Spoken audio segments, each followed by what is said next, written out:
selanjutnya, kita akan membahas ini bukan sebagai tenaga kesehatan, melainkan dari sudut pandang Gen Z sebagai penerus generasi yang melihat fenomena ini di media sosial. Nah, sekarang udah ada 3 teman kita dari kalangan Gen Z yang akan menyuarakan, mengkritik, memberi saran, serta masukan pada pembahasan Rahim Copot. Sebelumnya kakak-kakaknya bisa diperkenalkan dulu sama teman-teman kita yang lagi nonton. Baik, sebelumnya perkenalkan, nama saya Kia. Saya Ana. Saya Nadila. Oke, kita langsung ke intinya aja ya. Kalian pasti udah lihat kan yang lagi viral tentang rahim copot karena proses melahirkan di tangan dukun beranak. Kalian tuh gimana sih ngelihat fenomena kayak gini di 2025? Padahal fasilitas kesehatan kita yang sekarang tuh sangat lengkap gitu. Kalau menurut saya pribadi, kayak ini tuh soal sensitif masyarakat Indonesia. Karena kan sebetulnya masyarakat Indonesia itu masih percaya sama dukun beranak karena alami, terus juga biayanya yang murah, serta katanya yang lebih berpengalaman. Karena memang sudah sepuh ya rata-rata yang dukun beranak juga. Padahal persalinan di dukun beranak itu tuh resikonya sangat tinggi, bisa menyebabkan nyawa kehilangan ibu atau seorang bayinya gitu. Ya benar. Dan yang paling miris itu terjadi karena orang tua atau keluarga kurangnya pengetahuan, edukasi serta pengetahuan juga kan terkait hal itu. Betul, padahal kan bahkan di rumah sakit atau puskesmas juga udah ada gitu ya, udah alat-alat medis yang udah canggih gitu ya. Kenapa harus pakai kayak dukun beranak gitu? Kayak itu bakalan buat beresiko nggak sih ya? Sangat beresiko. Iya. Ngomongin soal resiko, di TikTok juga sekarang udah ada edukasi mengenai biaya persalinan. Ada biaya persalinan VIP 1, VIP 2, sesar, juga ada yang di persalinan umum. Setuju, terlebih lagi di kelas VIP itu ada VIP dan umum ya. Terlihat jauh dari perbedaannya.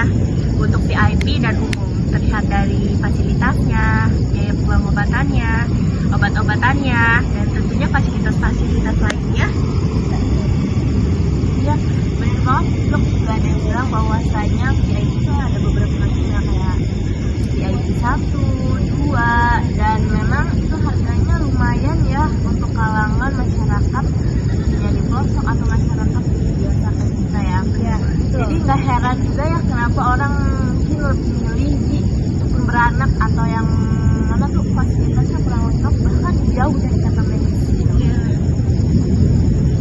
Ini tuh menunjukkan kalau pendidikan kesehatan itu belum merata ya. Kayak orang-orang tuh mikirnya ya udah yang penting murah gitu, tanpa melihat keselamatan sama bayinya gitu loh. Iya, makanya kalau pentingnya banget edukasi gitu loh. Bahkan sebelum kehamilan kita itu harus perlu kesiapan atau mapan gitu. Mapan itu bukan hanya tentang untuk pernikahan gitu ya, tapi udah mapan di segi finansial, mental, dan keselamatan bayi gitu kan. Nah, jadi sekarang saya mau nanya, menurut sudut pandang kalian, terlepas dari persalinan dan dukun beranak itu, menurut kalian lebih baik nikah dulu atau mapan dulu? Kalau menurut saya sih ya, mending mapan dulu ya. Karena kan mapan itu kan bukan berarti harus kaya, tapi juga harus siap mental, finansial. Karena kan yang namanya itu tadi ya, Pernikahan. biaya pernikahannya saja itu kan lumayan ya. Apalagi nanti kita sudah berumah tangga, punya anak, dan persalinannya itu pun ternyata biayanya tuh gak murah dan lumayan. Dan ini masuk ke pertanyaan yang sering dibahas juga, nikah dulu atau mapan dulu. Nah, terlepas dari proses persalinannya, kita juga nggak boleh lupa nih persiapan sebelum kehamilannya. Dari sudut pandang kalian, gimana cara mencegah masalah kayak kasus rahim copot supaya proses persalinannya itu ibu dan anak itu terpenuhi sesuai dengan kesehatan dan fasilitas yang lengkap. Nah, kalau kata aku sih untuk itu sebelum kesana kita harus urus dulu ya kehamilan, terus juga beli vaskes atau puskesmas atau klinik atau rumah sakit yang memang berkualitas, dan juga harus siapkan dananya dulu ya pastinya, karena memang setahu saya biaya untuk cek HBA juga nggak murah ya. Walaupun ada kayak BPJS juga kayak enggak Ya, semuanya gitu ya, betul. bisa di cover. Ya, pasti ada harganya semua.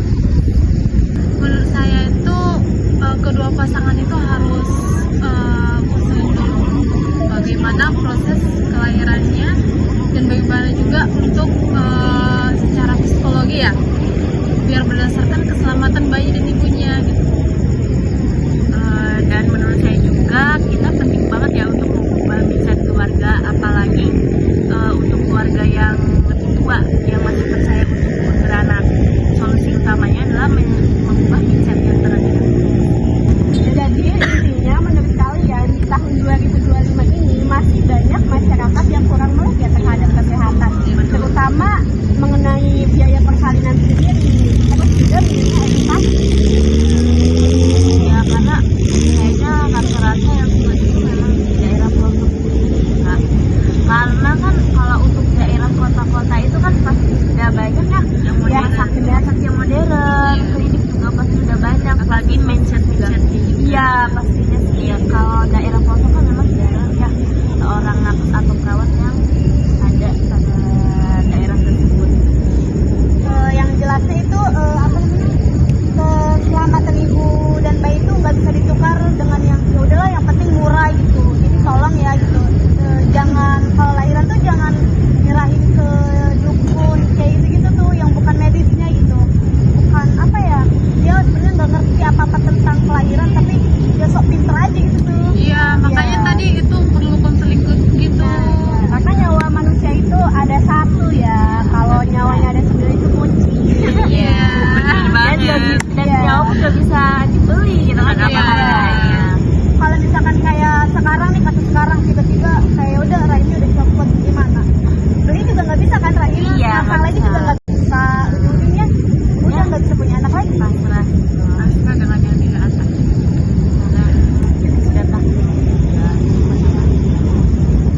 mungkin pada Tapi yang bikin kayak penasaran tuh kayak ini si ibu yang rahimnya copot itu tuh dia tuh sebenarnya kemauan dia sendiri atau kayak ikutin orang tua, karena orang tua kan kayak ada gitu orang tua tuh yang zaman dulu tradisi ya, pada tradisi seperti ya. Kalau menurut saya tuh ya kayak dia tuh kayak mengikutin orang tua zaman dulu gak sih?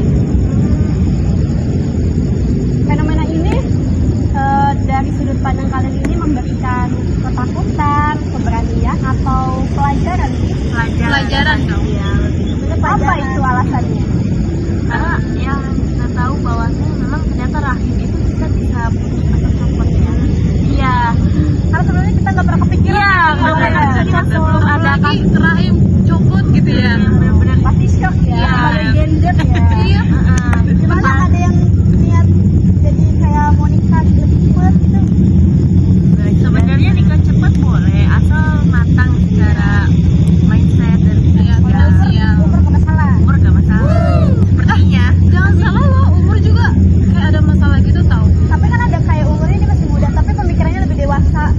itu Iya, lebih ke tapi kayak lagi belum kepikiran. tahu aja gitu untuk pernikahan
teman-teman itu gimana ya?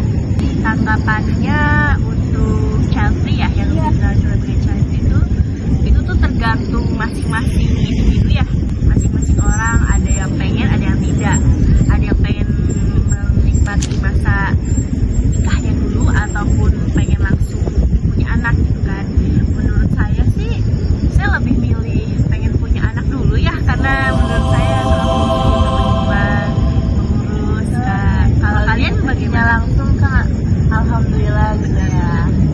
Kalau menurut saya sih lebih menikmati menikah itu karena kalau setelah menikah langsung ya kita nggak tahu ya rezeki dari Tuhan, tapi kalau menurut saya tuh lebih baik menikmati pernikahan itu loh, karena mengurus anak itu gak susah tahu. Kadang itu anaknya tiba-tiba rewel, inilah Jadi kamu ini Kayak tapi kalian kayak mau ada apa ya, ada batasannya, ya udahlah mau punya anak satu atau dua lah, cewek cowok bebas pasti pacaran. ada sih, pasti. Intinya jangan ngikutin kayak orang-orang zaman dulu ya gitu. Banyak Kayak anak, banyak rezeki. banyak Iya. anak. itu mah banyak anak banyak rezeki itu mah dulu. Sekarang Berarti sebagai Gen Z tidak menganut kata-kata banyak anak banyak Tidak. rezeki. Iya. Tapi ada anak ada rezekinya. Benar, Ada benar. rezekinya. Tapi kalau kalian ya, kalau misalkan kalian udah menikah nih, kalian tuh lebih milih kayak tinggal sama mertua atau orang tua, atau lebih milih kayak sederhana di kontrakan tapi berdua gitu? Tentunya berdua. iya betul. Benar. Ada alasan tertentu kan? Karena dengan mertua tuh apalagi kita numpang ya, itu sangat-sangat tidak enak sekali. Banyak ini ya cerita-cerita yang di media sosial itu ya tentang apa sih masih numpang sama orang tua atau berdua gitu ya. Iya. Karena ada aja yang mertua ikut campur dalam urusan rumah tangga Iya, pribadi. betul banget. Karena sebenarnya kan yang tahu isinya rumah tangga tuh kita ya, orang tua tuh tahu apa sih. Berarti itu agak menyinggung ya Iya. perasaan. Apalagi kita itu kayak kurang bebas gak sih? Benar. Dan oke, terima kasih buat kehadirannya Kak Yaya, Kak Ana, sama Kak Nabila. Semoga pembahasan kita kali ini apa ya bisa ngebuka mata kita semua kalau misalkan dukun beranak tuh sekarang udah gak zaman gitu ya. Kesehatan lebih penting lah gitu, keselamatan bayi dan anak. Betul, semoga dari podcast kita kali ini banyak yang sadar akan kesehatan dan keputusan proses persalinan ya. Terima kasih yang sudah menonton. Kami dari Kelompok 5. Stay tune podcast selanjutnya. Jangan lupa like and subscribe dan komentarnya teman-teman. Dadah!